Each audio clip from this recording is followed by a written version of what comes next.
Bom dia. Vamos com milenga. Awe nós também papi a palavra que você tem todo dia. Passeio. Ando nós também analisar de como Yunan de Corsou está usando a palavra aqui. Anto na lugar de qual palavra é a palavra que está usar. Passeio não está papiamento. Passeio está espanhol. Hoje em dia, você tende a educação, não vai dar passeio. Na papiamento, a palavra correta está queiro. Não vai dar queiro.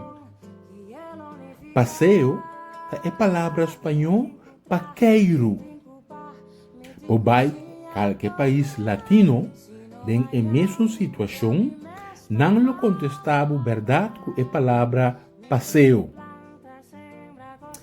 Kiko a passa com a Yudi Corsou, com ela stop de usar o que está dizendo, com a palavra queiro e a começar a usar a palavra passeio, a trobe a linha da core, do qual com o word papiar hoje em dia, com a lego mais a palavra na papiamento e também usa a sua espanhol, maneira espanhol, lota papiamento. Sem nem sequer para e pensa, hey, é coisa aqui não está papiamento. A trove levou mira com o papiamentista não está quieto.